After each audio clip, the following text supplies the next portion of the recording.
계속해서 산상수훈의 말씀 나누고 있습니다. 5절에서부터 말씀을 나눠서 지금 이제 5장서부터 7장까지 진행이 되고 있습니다. 산상수훈의 전체적인 말씀들 보면은 여러 가지 말씀들이지만 사실은 하나님의 의는 무엇인가, 그리고 의인이 하나님의 의 안에서 살 때, 하나님께서 택하신 백성이 살 때 어떻게 살아야 하는가를 우리에게 가르쳐 주시는 말씀입니다. 오늘 말씀 안에는 의인과 악인이 선지자로서 나타납니다. 이 선지자라는 단어, 프로페테스라는 단어는 하나님으로부터 특별한 소명을 받아서 하나님의 말씀을 선포하는 사람들을 선지자다, 이렇게 얘기를 하죠. 그런데 의인과 악인으로 구분된다면 우리가 의인은 참 선지자가 되는 거고 악인은 거짓 선지자가 되는 것입니다. 참 선지자라 하면은 앞에서 말씀드렸던 그 특별한 소명을 받았고 그 말씀을 선포하는 자인데, 거짓 선지자다라고 한다면 반대가 되겠죠. 특별한 소명을 받지 않았음에도 불구하고 마치 그 특별한 소명을 받은 것처럼 행동하고, 하나님의 말씀이 아닌데도 그 말씀이 마치 하나님의 말씀인 것처럼 선포하는 사람, 이게 바로 거짓 선지자가 됩니다. 하나님의 말씀을 선포한다는 의미에서 선지자를 오늘날의 직분으로 우리가 바꿔서 생각한다면 강단에서 하나님의 말씀을 전하는 그런 목회자, 설교자가 될 것입니다. 물론 하나님께서 복음을 전하라 하셨을 때, 이 미션을 주실 때는 뭐 평신도다 아니면은 목회자다 하는 이런 직분의 구분은 두지 않으셨습니다. 하지만 하나님께서 분명히 강단에 선포되는 말씀을 위해서, 그 말씀을 가르치기 위해서는 가르치는 자들을 세웠죠. 그래서 그들이 바로 목회자들입니다. 그래서 여기에 직분은 구별이 됩니다. 그래서 바울이 항상 자기를 소개할 때 그 편지에 보면은 이렇게 소개합니다. 골로새 교회에 보낸 편지 제일 앞에 보죠. 1장 1절 2절 같이 읽겠습니다. 하나님의 뜻으로 말미암아 그리스도 예수의 사도된 바울과 형제 디모데는 골로새에 있는 성도들 곧 그리스도 안에서 신실한 형제들에게 편지하노니, 우리 아버지 하나님으로부터 은혜와 평강이 너희에게 있을지어다. 아멘. 지금 신실한 형제들, 믿음의 형제들입니다. 그러니까 그 안에서는 한 가족이죠. 구분이 없습니다. 그런데 지금 그 안에 직분은 구분이 있다라는 겁니다. 골로새에 있는 성도들이 있고, 그리고 그 성도들을 말씀으로 양육하고 복음을 전해서 교회를 세웠던 사역자들, 그래서 그리스도 예수의 사도 바울과 형제 디모데, 이 사역자들을 얘기하는데, 이 바울이 이 자기가 사도된 바울이라 할 때는 뭐라고 얘기하냐면 하나님의 뜻으로 말미암아 됐다. 이 인간이 세워진 직분이 아니라 하나님의 뜻으로 사도로 부름받아서 그 사명을 감당하고 있다라고 이렇게 분명하게 구분지어서 얘기하고 있죠. 이 골로새 교회에 보낸 편지의 이 서론의 내용이 고린도 교회, 에베소 교회, 그리고 디모데 개인에게 보낼 때에도 항상 편지 앞부분에는 이 부분을 하나님의 뜻으로 말미암아 사도된 자라는 표현을 계속해서 합니다. 이게 중요하다는 얘기죠. 사도의 권위를 가지고 편지 하나하나의 말씀이 하나님의 뜻에 세움받은 자의 이 편지임을 알려주고 있는 것입니다. 분명히 이것을 보면은 하나님께서는 그 직분을 세워서 그렇게 말씀을 전한 목회자와 또 목회의 대상, 양육의 대상인 성도를, 이렇게 평신도를 구분을 하신 것은 분명합니다. 그런데 이단 중에는 이 성직을 거부하는 사람들이 있습니다. 그러니까 역사적으로 보면은 영국의 퀘이커 교도들이 그랬죠. 영국에서 그 자유함이 없으니까 미국으로 넘어와서 필라델피아에 자리를 잡아서 자유를 가지면서 좀 확장이 된 이들인데, 이들이 교회 직분에 있어서 교회 안에서는 평등하다. 이 평등이란 말은 분명히 우리 하나님께서 우리에게 가르쳐 주신 교회 안에서의 평등이라는 단어는 맞는데, 직분은 그렇지 않은데 그래서 직분도 없다, 성직은 없다라고 얘기를 합니다. 자, 여기에 뭐가 문제가 있냐 하면은 이들이 그럼 하나님의 말씀을 어떻게 깨달을 것인가? 중간에 그 하나님의 말씀을 전달하는 전달자가 있어서 그 말씀이 선포되고 또 성직자들은 그 말씀을 또 더욱더 깊이 묵상하기도 하죠. 그런데 일반적으로 그런 공부도 하지 아니하고 그런 묵상도 하지 않은 이런 일반인들이 그럼 하나님의 말씀을 어떻게 깨달을 것인가? 라고 우리가 질문을 한다면 그들이 이렇게 대답을 해요. 뭐냐 하면은 인간을 창조할 때 하나님께서 하나님의 성품으로 창조하셨는데 하나님의 형상으로 창조하신 거 우리가 알고 있죠. 그런데 그 하나님의 형상으로 창조된 우리가 죄로 인해서 타락하게 되고 깨어지는 모습으로 가는데, 그런데 이제 우리 안에 하나님의 성품이 여전히 남아 있다는 겁니다. 그래서 그 성품이 작용을 하는데 이 성품을 이들이 뭐라고 얘기하냐면 신성이라고 얘기해요. 우리는 신성과 인성을 동시에 소유한 분은 예수 그리스도이시고 예수 그리스도께서 신성을 소유하신, 그래서 하나님이심을 우리가 고백을 하죠. 그런데 그 하나님의 성품이 신성이다. 그래서 우리 안에는 신성이 있다는 겁니다. 이들의 주장이에요. 이단의 주장, 퀘이커들의 주장.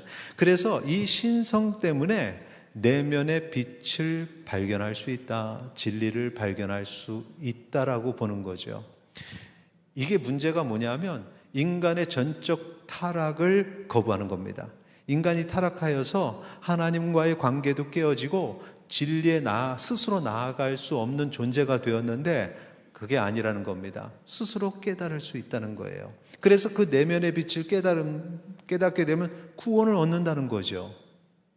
그렇게 이단이 되는 겁니다. 그러니까 평등이란 개념을 확장시켜서 인간의 전적인 타락도 거부하고, 그렇게 되면 본인들은 아니라고 하겠지만 예수 그리스도의 중보의 사역도 부인하는 결과가 오는 거죠. 결국 이것이 거짓 선지자의 행위입니다. 그런데 이런 어떤 주장들이 한국에도 들어와 있어요. 그래서 한국의 교회들에 보면 이제 소수가 그렇게 돼서 어느 순간에는 좀 숫자가 많아지고 여러분들도 보게 될 수 있는데 성직자들을 거부하죠. 교회 안에 우리는 다 하나다. 그리고 우리가 말씀을 깨달을 수 있다. 이렇게 생각하는 교회들이 한국에도 생기고 있다는 거죠. 아주 가까운데 아는 사람들이, 거기에 미혹되는 사람들이 있음을 우리가 확인할 수 있어요. 그래서 이 거짓 선지자들이 마치 이것이 온전한 복음인 것처럼, 이것이 온전한 교회의 모습인 것처럼 우리의 삶 가운데 들어오고 있는데 우리는 사실 여기에 준비가 되어 있지 않습니다. 왜냐하면 거짓 선지자들을 보면 거짓 선지자들이 내가 거짓 선지자인데 좀 어떻게 좀 속여볼까 하면서 속이는 게 아니에요. 자기 자신들은 나는 진짜 선지자야. 특별히 지금 이 시대의 목회자들은 다 가짜야. 내가 진짜야. 이렇게 해서 접근을 하기 때문에 거기에 미혹되는 사람들은 그냥 그 선지자가 진짜 선지자다, 거짓 선지자라고 생각을 하지 못하는 것입니다. 이게 거짓 선지자들 구별하는 게 참으로 어렵죠. 마태복음 7장 22절에 보면 거짓 선지자들의 모습을 볼 수 있는데 이렇게 말합니다. 그날에 많은 사람이 나더러 이르되, 그러니까 그날은 심판의 날이죠. 그때 이제 주님 앞에 나와서 이 사람들이 뭐라 그러냐면은 주여 주여 우리가 주의 이름으로 선지자 노릇하며 주의 이름으로 귀신을 쫓아내며 주의 이름으로 많은 권능을 행하지 아니하였나이까? 이 질문이 뭡니까? 그런데 왜 우리가 거짓 선지자입니까? 왜 우리가 지옥에 갑니까? 이겁니다. 자기들은 지금 자기들이 지옥에 갈 이유를 모르는 겁니다. 여러분 어떻습니까? 지금 이 사람들의 주장이 여러분 보기에 말도 안 돼 이런 생각이 듭니까? 아니면 진짜 그러네 이런 생각이 듭니까? 다시 한번 보세요. 생각 없이 보셨을 것 같아요. 다시 한번 보여드리겠습니다. 마태복음 7장 22절 보세요. 주여 외쳤죠. 주의 이름으로 귀신을 쫓아냈습니다. 주님의 이름으로 많은 권능을 행했습니다. 그렇게 주님의 이름으로 선지자 노릇을 했습니다. 뭐가 문제입니까? 뭐가 문제입니까? 주님의 이름으로 했다는데. 그래서 많은 사람들이 이런 사람들을 보면 야, 저분이 주님의 이름으로 귀신을 쫓았어. 주님의 이름으로 많은 권능을 행했어. 대단한 선지자다. 이 시대의 진정한 선지자다. 그래, 거기에 많이 몰려가는 거죠. 부흥을 경험하는 겁니다. 그런데 예수님이 뭐라고 하시냐 하면 7장 21절에 보면 하늘에 계신 내 아버지의 뜻대로 행하는 자라야 천국에 가는 거야. 이 말은 지금 너희들이 주여 주여 하면서 귀신도 쫓아내고 많은 권능을 행했는데 이거는 아버지의 뜻이 아니다 라는 얘기죠. 그건 아버지의 뜻이 아니야. 그게 무슨 얘기일까요? 귀신을 쫓으면 안 되는 걸까요? 권능을 행하면 안 되는 걸까요? 그게 아니라 우리가 이 부분을 좀 더 살펴보겠습니다. 이게 도대체 무슨 말인가? 우리 주님의 말씀이, 우리 예수님의 말씀이 도대체 이게 무슨 말인가? 한번 살펴보죠. 어쨌든 여기에서는 지금 21절, 22절에 보면 주님의 이름을 불렀고, 그리고 주님의 이름으로 귀신을 쫓았고, 주님의 이름으로 많은 권능을 행한 사람들. 근데 22절에 보면 그날에 많은 사람이 나더러 이르되 그랬으니까 이런 거짓 선지자들이 정말 많다는 겁니다. 마지막 때에 이런 거짓 선지자들이 많아요. 그리고 자기들은 진정한 선지자라고 믿습니다. 그런데 하나님은 이건 내 뜻과 상관없는 행위야. 그럼 하나님의 뜻은 무엇이죠? 우리가 물어야죠. 이런 게 아니라면 하나님의 뜻은 무엇입니까? 그때 주신 말씀이 이겁니다. 17절 같이 읽겠습니다.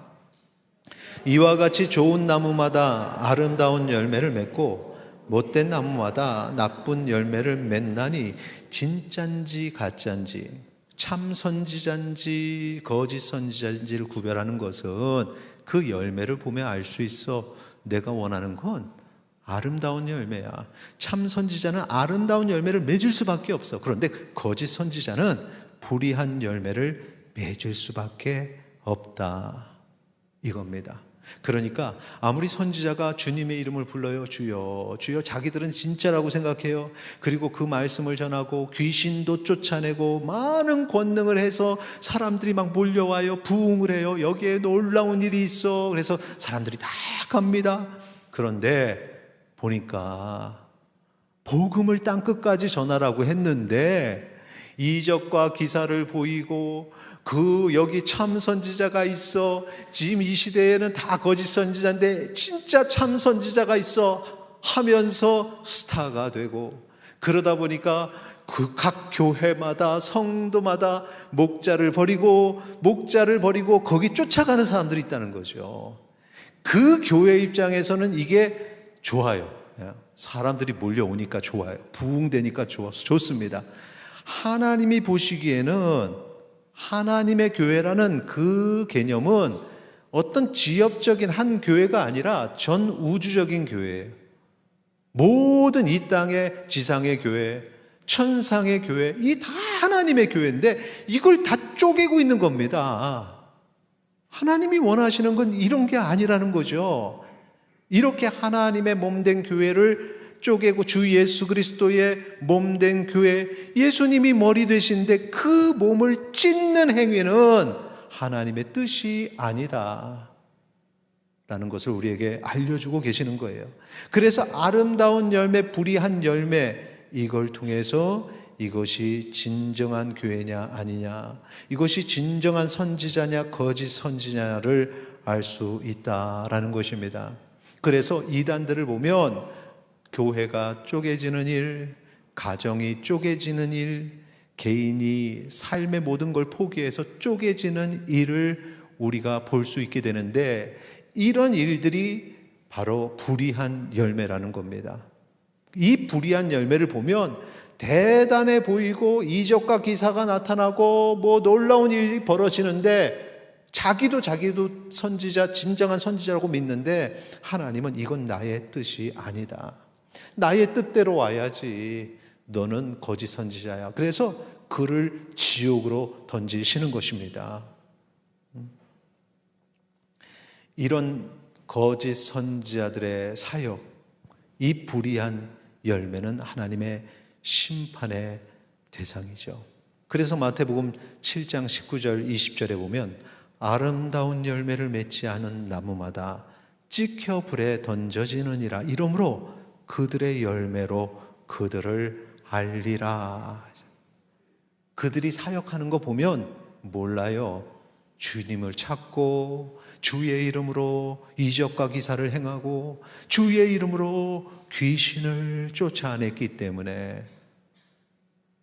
그런데 그런 행위가 아니라 그 열매들로 교회에 혼란이 오고 문제가 생기면 그것은 가짜다 라는 얘기를 하는 겁니다. 자, 그럼 여기서 우리가 이제 조금 알겠죠. 아름다운 열매가 나와야겠다. 쪼개지는 건 아니다. 그러면 좀 더 구체적으로 이것이 아름다운 열매, 좋은 열매란 건 무엇인가 라는 걸 우리가 정확하게 알아야 됩니다. 하나님께서 예레미야 선지자를 통해서 이스라엘 백성에게 아름다운 나무, 좋은 나무에서 좋은 열매가 나오는 이야기를 해주셔요. 자, 그 부분 한번 살펴보겠습니다. 예레미야서 11장 16, 17절 같이 읽겠습니다. 여호와께서는 그의 이름을 일컬어 좋은 열매 맺는 아름다운 푸른 감람나무라 하였었으나 큰 소동 중에 그 위에 불을 피웠고 그 가지는 꺾었도다. 바알에게 분향함으로 나의 노여움을 일으킨 이스라엘 집과 유다 집의 악으로 말미암아 그를 심은 만군의 여호와께서 그에게 재앙을 선언하셨느니라. 아멘. 자, 여호와께서 좋은 열매 맺는 아름다운 감람나무로 이렇게 세워주셨는데 열매를 맺는 걸 보니까 그렇지 않더라는 겁니다. 그 좋은 열매가 아니라 나쁜 열매를 맺었어요. 그럼 그 나쁜 열매가 뭐냐? 17절 보니까 바알에게 분향함으로 나의 노여움을 일으켰다는 거죠. 결국 우상 숭배가 나쁜 열매였습니다. 그러니까 지금 내가 그런 능력이 있어서 행했는데, 그래서 사람이 몰려왔는데 내가 그 몰려오는 사람들을 어떻게 합니까? 라고 주장할 수 있으나, 그러나 그 문제의 가장 깊은 이면의 문제는 보면은 하나님이 영광 받으셔야 되는데 그 영광이 하나님께로 향하지 않고 사람에게 향하게 된 것, 그것이 바로 문제라는 것을 우리가 알 수 있죠.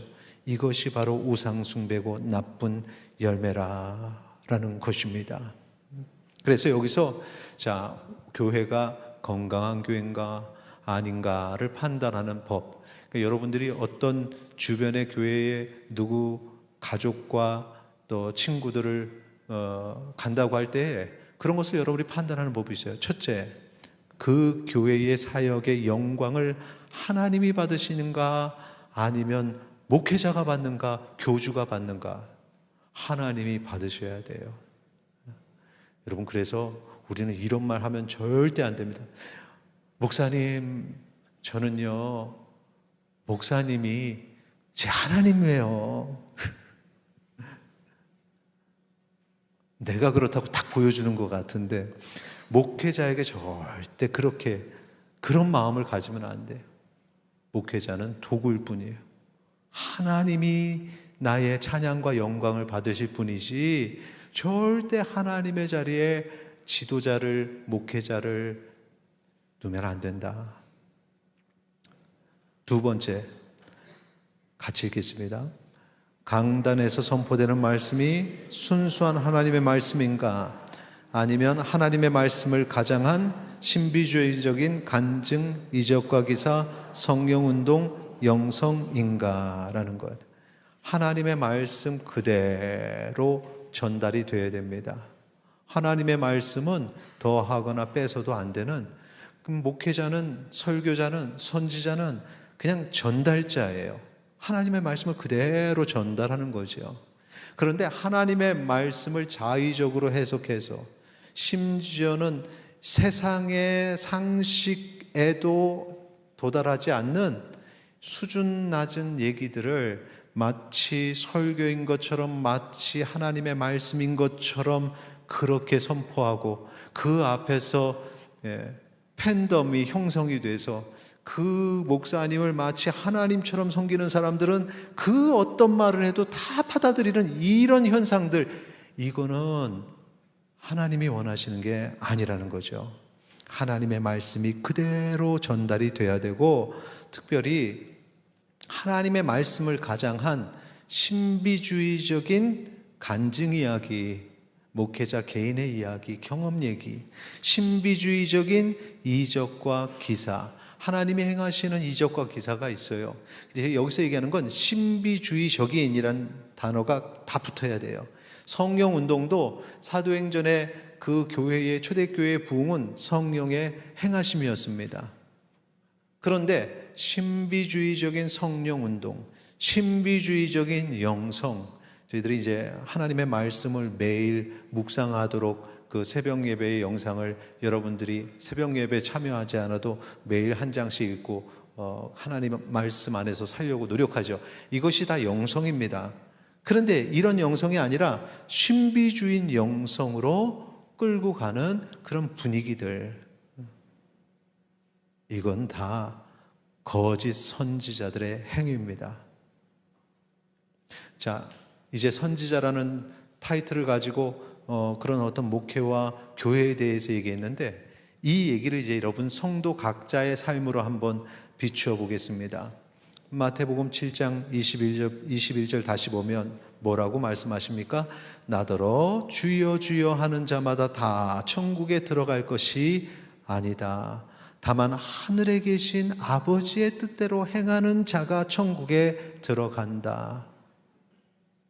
주님 주여 외치고 놀라운 체험을 하고 신비한 경험을 하고, 근데 그게 천국에 들어가는 방법이 아니라는 거죠. 유일하게 하늘에 계신 하나님의 뜻대로 행하는 것. 그런데 하나님의 뜻대로 행하는 게 천국에 가는 이 조건은 아니에요. 이거는 뭐냐 하면은 앞에서 말씀드렸듯이 열매입니다. 그러니까 결과인 거죠. 그러니까 주님을 믿는 믿음의 결과, 좋은 나무의 결과는 좋은 열매를 맺는 건데, 그 좋은 열매라는 건 뭐냐? 하나님의 뜻대로 행하는 모습이 드러나느냐.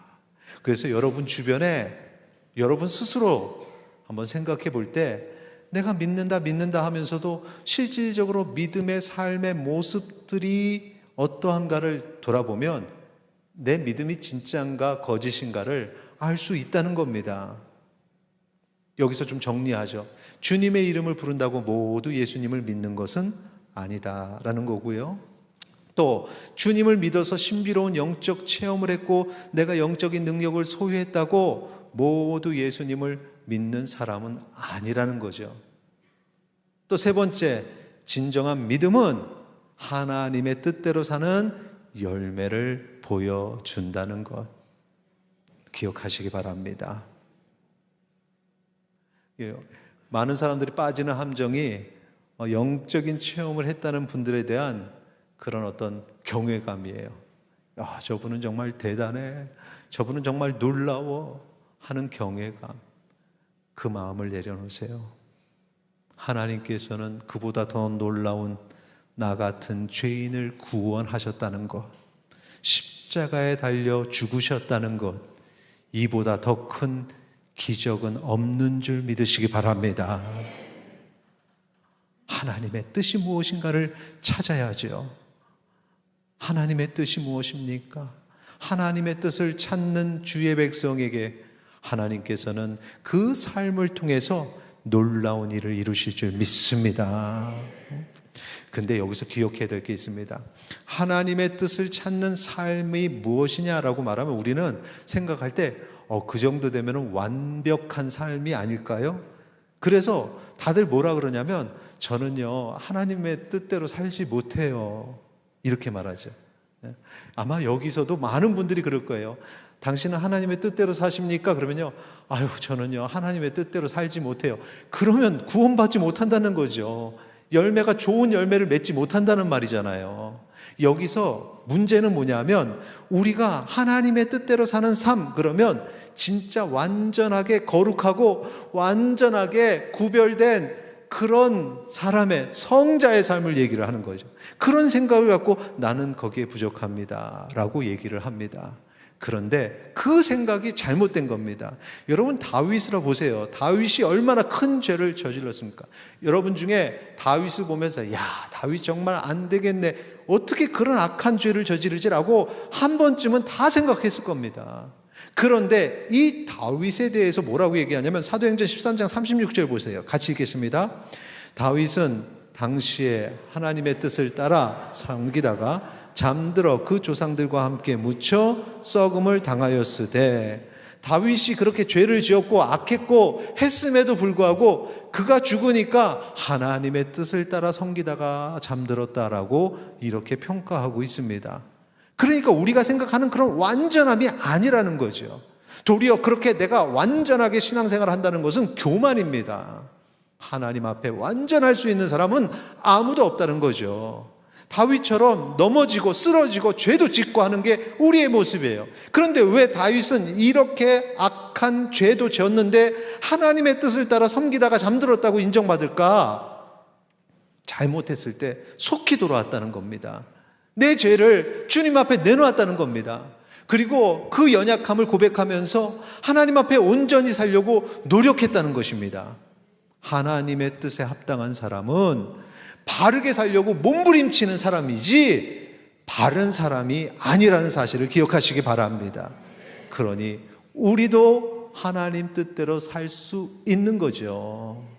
아유, 나는 하나님의 뜻대로 못 살아요가 아니라 우리 모두 하나님 뜻대로 사는 좋은 열매를 맺기를 소망합니다. 연약함을 고백하세요. 힘들고 어려운 가운데 하나님께서 도와주시기를 간구하세요. 이것이 하나님 앞에 온전한 삶을 사는 그리스도인이라는 사실을 기억하시기 바랍니다. 바울 보세요. 바울 하나님의 뜻대로 사는 사람이었습니다. 사도행전 13장 47절 48절 보면은 주께서 이같이 우리에게 명하시되 내가 너를 이방의 빛으로 삼아 너로 끝까지 구원하게 하리라 하셨느니라 하니라는 말씀을 받았죠. 이방의 빛으로 부름받은 바울, 이방의 빛으로 부름받아서 역사의 기록에 남을 만한 그런 위대한 사역자가 되었습니다. 이 정도가 되면 그 인생이 어떤 인생일까요? 완전한 하나님의 사람으로 그렇게 세움받았으니 그 인생도 화려한 인생을 살겠지. 그런데 그게 아니라는 겁니다. 자, 한번 그의 사역을 좀 잠시 살펴보죠. 사도행전 13장 48절에 보면 바울이 복음을 전하니까 이방인들이 듣고 기뻐하여 하나님의 말씀을 찬송하며 영생을 주시기로 작정된 자는 다 믿더라. 야, 복음을 전하니까 이방인들이 막 기뻐해요. 감동이 있습니다. 찬송합니다. 그리고 거기에 그냥 믿는 자의 수가 막 늘어나는 거죠. 그게 늘어나는데 어디까지 늘어나냐면 49절 보시면 같이 있습니다. 시작. 주의 말씀이 그 지방에 두루 퍼지니라. 지방에 꽉 차게 퍼지는 겁니다. 소문에 소문을 들으면서. 그러니까 지금 바울이 지금 이 지방에다가 개척을 하면 어떻게 되겠습니까? 어려운가요? 지금 복음을 전하니까 사람들이 막 변화되고 그 소문이 지방에 가득했는데 거기 교회를 딱 세우면 어떤 일이 벌어지겠습니까? 큰 교회가 세워지는 겁니다. 목회 성공하는 겁니다. 그런데 그렇게 됐을까? 50절로 갑니다. 50절 같이 있습니다. 시작. 이에 유대인들이 경건한 귀부인들과 그 신의 유력자들을 선동하여 바울과 바나를 박해하게 하여 그 지역에서 쫓아내니. 주님의 일 열심히 해서 그 말씀의 능력이 있어서 다 사람들이 변화됐는데 결과는 지역에서 쫓겨났다는 거죠. 도리어 힘 있는 자들이 선동해서 박해를 받았다는 거죠. 내가 주님의 일을 열심히 하겠다고 교사도 하고 찬양대도 하고 평소에 안 하던 어떤 헌신의 자리를 찾았는데, 그러면 이제 우리가 기대하는 건 사실 야, 이제 내 인생 하나님께서 나 봉사하니까 잘 챙겨주시겠지, 사업도 잘 되고 잘 되겠지 했는데 도리어 시험이 온다는 거죠. 주님, 이게 도대체 뭡니까?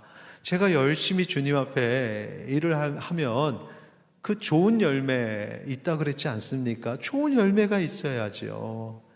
근데 좋은 열매가 각각 개인의 삶이 잘 되는 게 좋은 열매가 아니라는 겁니다. 여기에 보니까 51절 보세요. 우리 바울이 어떻게 했는지 보죠. 두 사람이 그들을 향하여 발에 티끌을 털어버리고 이고니온으로 가거늘. 아무렇지도 않았어요. 그런 환난과 핍박을 주의 이름으로 받는 그 고난들을 아무렇지도 않게 생각하고 발에 티끌이라고 했죠. 털어버리면 끝이에요. 주님의 이름으로 받는 고난이 어떤 사람에게는 큰 바위가 돼서 머리에 얹은 것 같아요. 그래서 주님, 이게 뭡니까? 신앙생활 좀 잘하려고 했는데 왜 내게 이런 시험이 옵니까? 그냥 투덜투덜 어깨에 나도 힘들고 머리에 나도 힘들고, 나 내려놓고 싶어. 책 보니까 내려놓음 뭐 이런 책이 있던데 나 이거 내려놓고 싶어.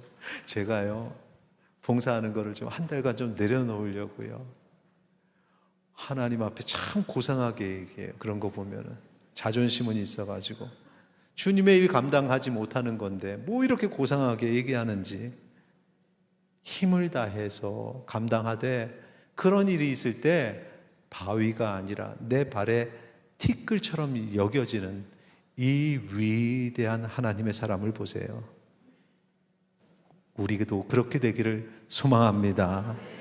그냥 지금 여러분이 믿음 생활하면서 일어나는 가정의 일들, 또 여러 가지 교회에서의 사역의 일들, 세상에서의 관계에 문제가 있죠. 바위처럼 여겨진다면 발에 티끌이다 생각하세요. 그리고 그 발의 티끌을 털어버리세요. 몇몇 분만 그렇게 하겠다는데 자, 나를 힘들게 하는 모든 시험은 내 발의 티끌이다. 시작. 나를 힘들게 하는 모든 시험은 내 발의 티끌이다. 할렐루야. 털어버리면 되는 겁니다. 생각하지 마세요. 그리고 이고니온으로 가는 거죠. 쫓겨나는 게 아닙니다. 사도 바울은 그 생각을 해요. 하나님은 왜 여기 머물지 않게 하시고 거기에 가게 하실까? 이고니온에선 도대체 어떤 일이 벌어질까? 그 기대함으로 그렇게 가면 거기서 또 놀라운 부흥의 역사가 있게 되기를 소망합니다. 자, 52절 보세요. 결과입니다. 시작. 제자들은 기쁨과 52절 시작. 제자들은 기쁨과 성령이 충만하니라. 할렐루야. 그러니까 이 스토리의 엔딩은 새드 엔딩입니까? 해피 엔딩입니까? 해피 엔딩인 거예요. 여러분의 인생에 이렇게 해피 엔딩이 되기를 소망합니다. 모두가 기뻐하잖아요. 제자들도 기뻐하고 사도 바울도 기뻐서 그 사역 감당하는. 주님은 이렇게 멋있는 분이세요. 이것이 하나님의 뜻입니다. 하나님이 원하시는 거예요. 나는 고난을 당해도 하나님이 영광 받으시고 온 주의 백성이 기뻐하는 사역, 반복해서 실족해도 하나님 말씀대로 살려고 몸부림치면 그 인생을 통해서 모두가 기뻐할 수 있는 위대한 하나님의 뜻이 여러분의 삶을 통해서 이루어지기를 소망합니다. 이런 사람들이 하나님의 뜻대로 사는 사람이에요. 이런 사람들이 온전한 믿음을 가진 사람이고, 이들이 하나님 앞에 나갈 때 그래 너는 나의 뜻대로 살았구나, 같이 하나님 나라로 그렇게 올라가는 겁니다. 이 놀라운 축복이 있기를 소망합니다. 이것이 바로 좋은 열매를 맺는 아름다운 나무이니 내 삶의 고통이 나의 아름다움을 깨트리지는 않습니다. 고난과 고통이 있어도, 삶 가운데 여러 대적들의 공격이 있어도 나는 주님 안에서 참 아름다운 나무라 인정받는 사실을 기억하시고, 주님께 인정받으면 됐지 뭐 사람한테 인정받겠습니까? 우리는 서로 인정해 주니까 우리 안에서 인정받고 하나님이 기뻐하시는 그 삶을 사는 거죠. 당신은 아름다운 나무입니다. 옆 사람에게 고백하겠습니다. 시작. 당신은 아름다운 나무입니다. 반대쪽에도 시작. 당신은 아름다운 나무입니다. 이제 오늘서부터 나는 연약하지만 그 자존감 무너지지 말고 하나님이 주시는 담대함으로 몸부림치며 살아서 우리의 삶을 통해서 하나님께서 영광 받으시기를 축원합니다. 우리가 찬양하고 이 마음으로 같이 함께 기도하겠습니다.